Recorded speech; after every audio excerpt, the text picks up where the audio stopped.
Se a pessoa já está mais tempo exposta ali, ela já teve mais contato com o agente. Então, o tempo de exposição que o trabalhador já ficou exposto é outra variável. Pessoal, vocês estão observando que eu já falei mais de 15 variáveis aqui, além de frequência e gravidade? Então, não é somente frequência e gravidade que você deve considerar numa matriz de risco. Tem muitas variáveis além da frequência e da gravidade. Continuando aqui na matriz TF, a idade da população. Opa, peraí, eu vou considerar a idade da população na minha matriz de risco? Vai. Por que você vai ter que considerar? Porque o metabolismo nosso, a velocidade do nosso metabolismo é diferente com o passar do tempo.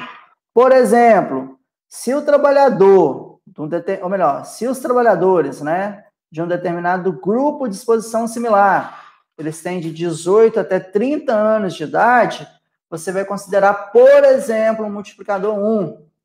Se ele tem de 30 a 45, você vai considerar um multiplicador 2.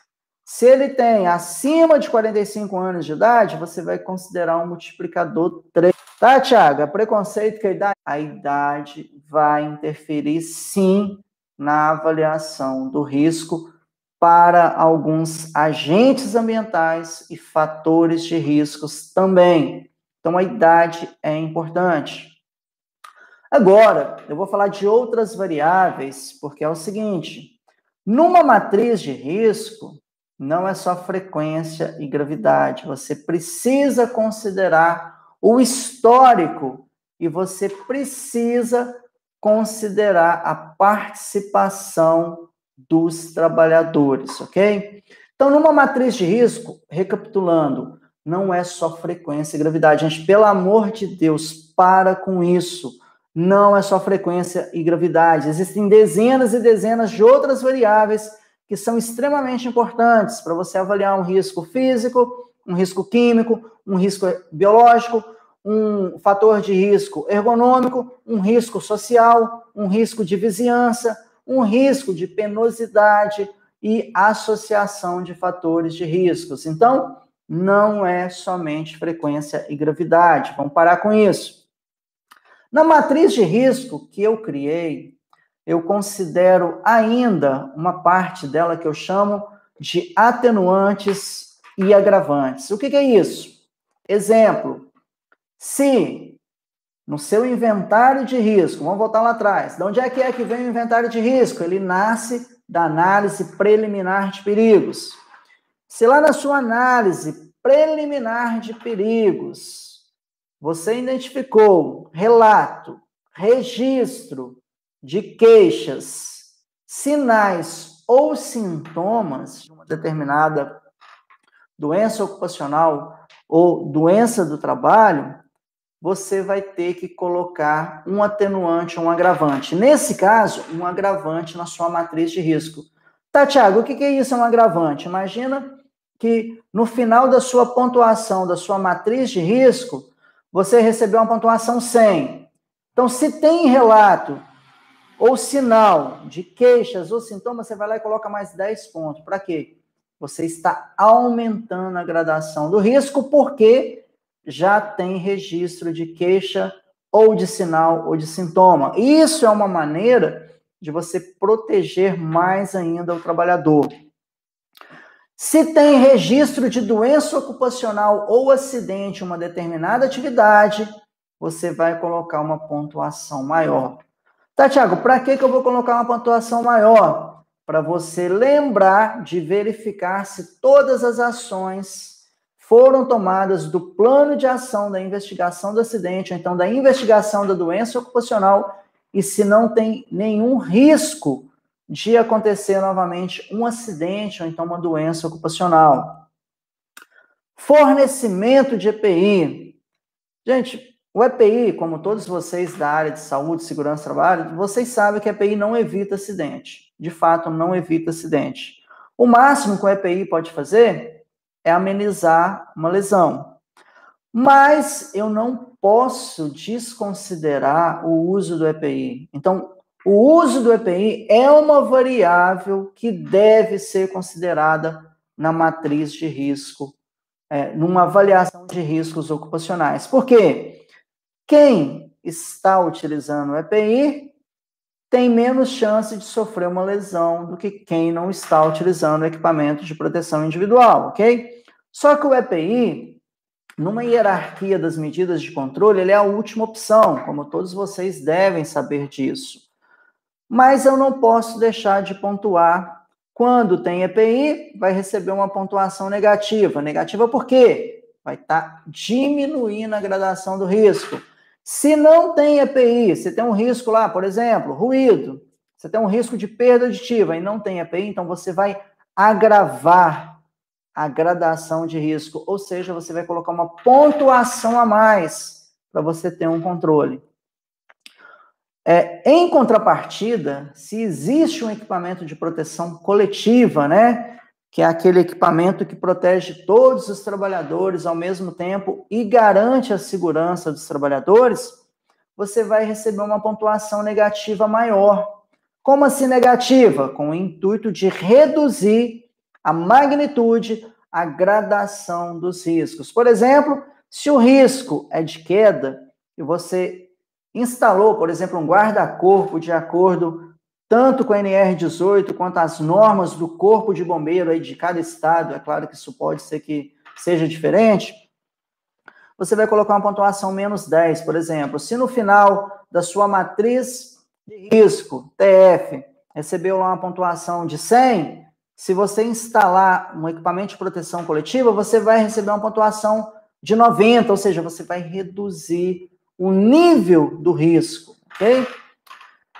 Se existe procedimento específico para a realização de uma determinada atividade, com evidência de treinamento, isso daí é um atenuante na matriz de risco. Ou seja, você tem esse procedimento específico, você pode reduzir lá na sua matriz de risco a gradação dos riscos, ok?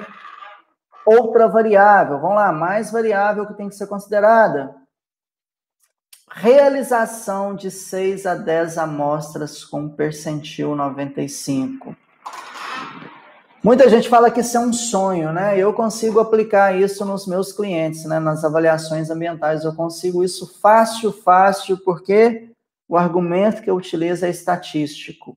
Você precisa ter confiabilidade nas amostras, no resultado. Ou seja, o resultado tem que ter um tratamento estatístico no qual você possa confiar. Ou seja, se tem as medições, se foram feitas de 6 a 10 amostras com desvio padrão de 1,22, um coeficiente de variação de 10%, por exemplo, você confia naquele resultado, ainda que ele não seja o resultado desejável, você não vai receber pontuação nenhuma, isso é obrigação numa estratégia de amostragem. O que seria obrigação numa estratégia de amostragem? Ter dados confiáveis. Se não tem, você vai ser penalizado. Como é que você é penalizado numa matriz de risco TF? Recebendo uma pontuação maior. Ou seja, isso está elevando o nível do seu risco, ok? Outra variável aqui que tem que ser considerada, o resultado. E o resultado, gente, olha só que interessante que eu fiz. A matriz TF de avaliação de riscos ocupacionais, ela tem a matriz TF reduzida. O que é a matriz TF reduzida?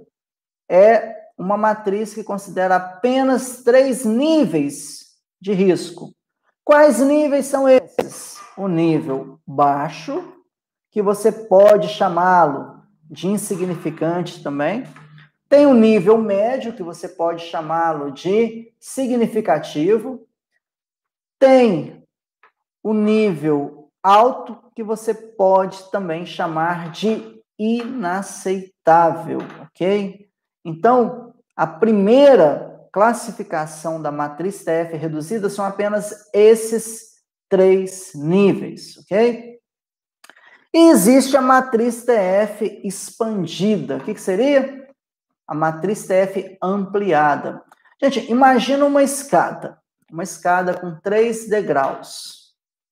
1 metro cada degrau. Vamos imaginar que uma pessoa igual eu, né, baixinho, 1,65 m, vai ter que subir numa escada que cada degrau é 1 metro. Eu vou ter muita dificuldade, tanto de subir quanto de descer de um degrau para o outro. Esses 3 degraus correspondem ao nível de risco baixo, médio e alto. E para você demonstrar desempenho, para você sair de um nível de risco para outro nível, vai envolver muita energia, mas muita energia mesmo. Qual que é a desvantagem disso? Você pode passar meses ou até anos no seu programa de gerenciamento de riscos sem conseguir evidenciar desempenho. Esse é o problema da interpretação da matriz TF reduzida. Já a matriz TF ampliada é uma escada também de 3 metros de altura, só que cada degrau ele vai ter lá 10 centímetros. O que eu quero dizer com isso?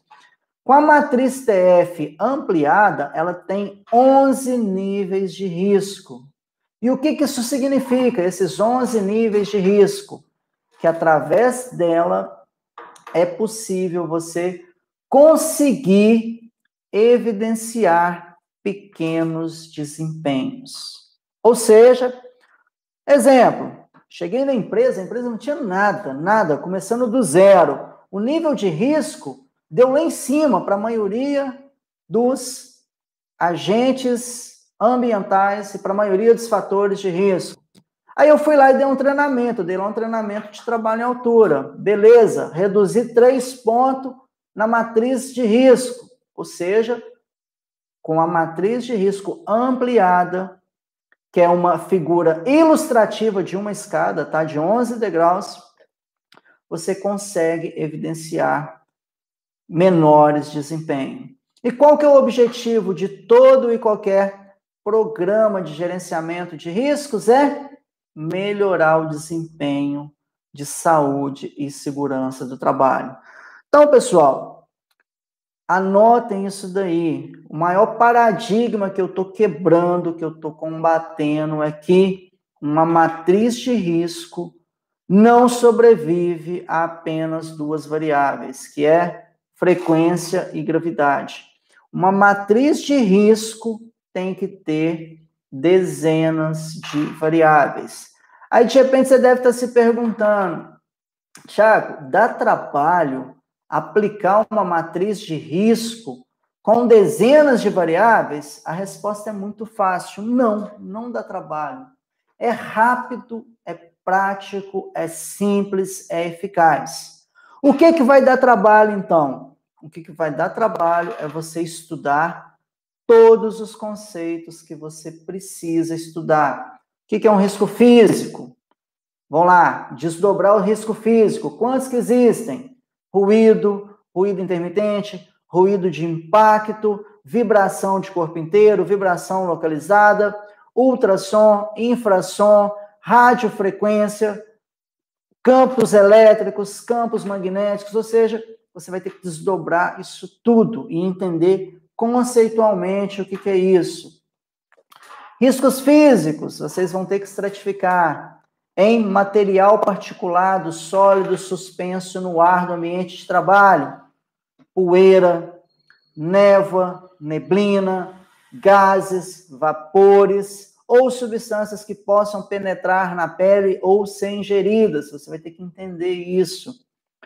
E o biológico? O biológico é complexo, o biológico é polêmico, porque se a gente pegar a norma regulamentadora NR9, ela vai falar em fungos, bactérias, parasitas, protozoários, entre outros. E a questão, esse entre outros, é que é o problema. Por que que é o problema? Picada de animal peçonhento. Alguns autores consideram como risco de acidente e outros autores consideram como risco biológico. Para mim, é risco biológico, porque eu estou tendo uma interação que seja enzimática de um organismo vivo com outro organismo vivo. Ou seja, então, picada de cobra, aranha, escorpião, para mim, é risco biológico. Então, você vai ter que entender esse negócio. Porque quando a gente fala em risco biológico, a maioria dos profissionais de saúde e segurança do trabalho, eles estão focados apenas nos micro-organismos patogênicos. E não é só isso. A própria Fundacentro, no livro Introdução à Higiene Ocupacional, que é um livro excelente, um livro que você pode baixar gratuitamente aí na internet, fala da questão de plantas. Plantas pode ser um risco biológico. Ou seja, o que vai te dar mais trabalho é estudar isso. Exemplo, o que mais que você vai ter que estudar? Limite de exposição ocupacional. Quando eu fiz o curso técnico em segurança do trabalho, eu só aprendi um limite, que era o TWA, que seria o quê? Uma média ponderada no tempo para uma jornada padrão de 8 horas diárias e ou 40 horas semanais. Ou seja, o mundo, para mim, era o TWA, não existia outros limites. Só que eu continuei aprofundando, eu resolvi aprofundar mais, e aí eu descobri que tem o limite STEL, que tem o limite teto, que tem o limite de superfície, que tem o limite para misturas, que tem o limite do cálculo recíproco, ou seja, tem vários outros limites de exposição ocupacional. Além dos limites de exposição ocupacional, o que você vai ter que estudar? O que é uma substância carcinogênica? Quais são as classificações de acordo com a IARC, de acordo com a ACGH, de acordo com a LINASH? O que mais que você vai ter que estudar? O que é uma substância mutagênica? O que é uma mutação genética? O que é uma substância teratogênica?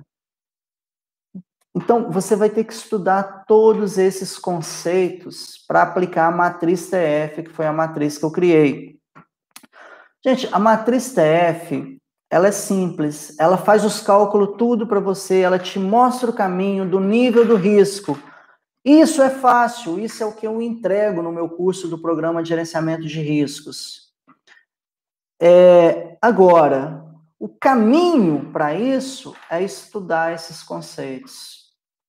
São milhares e milhares de substâncias químicas, são dezenas e dezenas de agentes físicos, são milhares de agentes biológicos, então isso você precisa estudar. E o dia a dia, é a antecipação e o reconhecimento dos riscos, que seria o quê? A parte da arte da higiene ocupacional. Ou seja, você ir a campo, verificar a presença. Alguns agentes são invisíveis, nem todos você vai conseguir ver.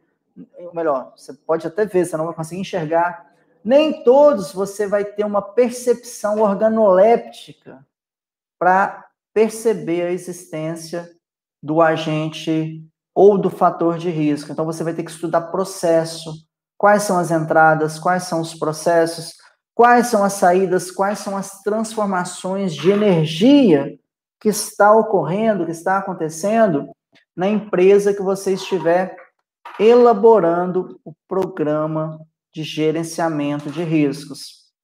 Então, quando eu falo que eu criei uma matriz de risco, que é a matriz TF, que é uma matriz que tem dezenas de variáveis, muitos profissionais já falam, nossa, mas isso vai dar um trabalho, isso vai ser difícil, vai ser burocrático, isso vai travar. Não, é muito rápido. Para mim fazer uma aplicação aí dessas 29 variáveis, que hoje é o que a matriz de risco tem, isso eu estou falando só entre linhas, eu não falei entre colunas, que tem muito mais. Quando você multiplica isso, dá centenas e centenas de níveis, de possibilidades de nível de risco, né? Só que isso é fácil.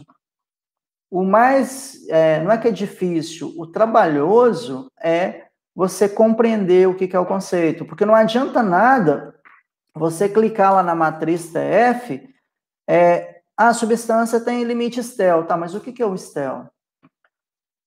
A substância tem um limite teto. Tudo bem, mas o que é um limite teto? Então, esses conceitos você precisa estudar. Outra coisa também na matriz TF, legislação trabalhista, legislação previdenciária, acordo coletivo, convenção coletiva, termo de ajustamento de conduta. Isso você precisa estudar os conceitos também. Outros conceitos que eu nunca vi profissional nenhum falando, fui lá e coloquei na matriz de risco TF. Por quê? Porque é importante. Risco social.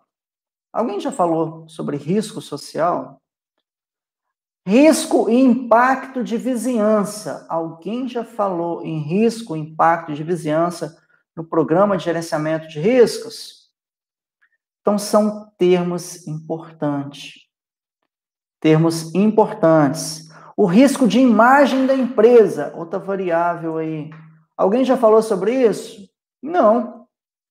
Mas no seu programa de gerenciamento de risco, se você quiser agregar valor, ter resultado, você vai precisar estudar isso. Ergonomia. Gente, é um universo à parte. Quando você começa a estudar os fatores biomecânicos, organizacionais, psicossociais, mobiliário, equipamento, cognitivo, ambientais, é outro mundo. Ou seja, você vai ter que dominar esses conceitos. A matriz TF, ela te entrega isso de maneira muito simples. Tanto é, todo mundo fica doido. Ah, Thiago, mas e a matriz? E a matriz? Quem faz o curso comigo, eu acho que eles entram no curso por causa da matriz. A matriz, ela é como se fosse uma peneira, que vai separar os materiais numa granulometria, ok? Então, ela separa, só que você precisa entender quais são os riscos. Ou melhor, quais são os conceitos, né? Para você conseguir avaliar os riscos. E aí que entra o pensar fora da caixa. Além do risco físico, do risco químico, do risco biológico, do risco ergonômico, do risco de acidente, o que mais existe, gente? Vamos pensar fora da caixa? O que mais que existe? Primeiro, só recapitulando aqui. Primeira coisa que a gente tem que fazer, estratificar os riscos físicos, a gente já sabe, a gente já aprende isso no curso técnico de segurança e na engenharia de segurança. Físico, ruído, calor, vibração, radiofrequência, infrasom, ultrassom, iluminância. O que seriam os riscos químicos? Poeira, névoa, neblina, gás, vapor. Risco biológico, ainda que você não considere os macros, né?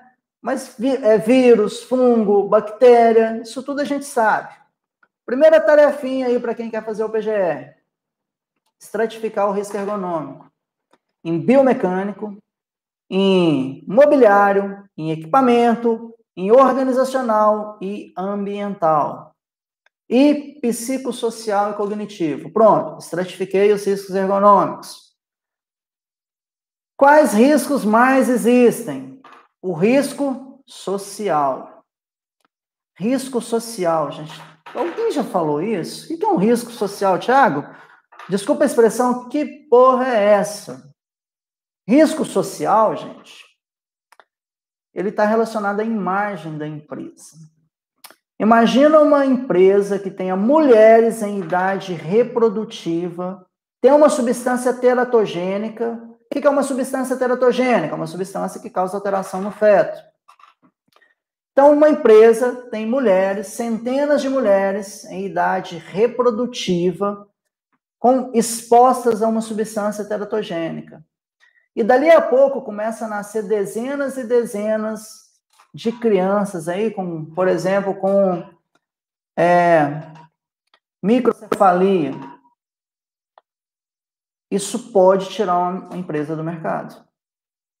Tem uma imagem social, existe um risco social. Imagina um acidente ampliado, um rompimento de uma barragem, por exemplo, um vazamento de amônia numa comunidade aí, risco social. Por quê? Além de sair da empresa e ir para a comunidade, você ainda vai afetar drasticamente a imagem da empresa. Vizinhança. Pode ter risco com a vizinhança? Pode. E aí, você pode até confundir com risco social, porque às vezes você tem um impacto na vizinhança, mas que não necessariamente é um risco social.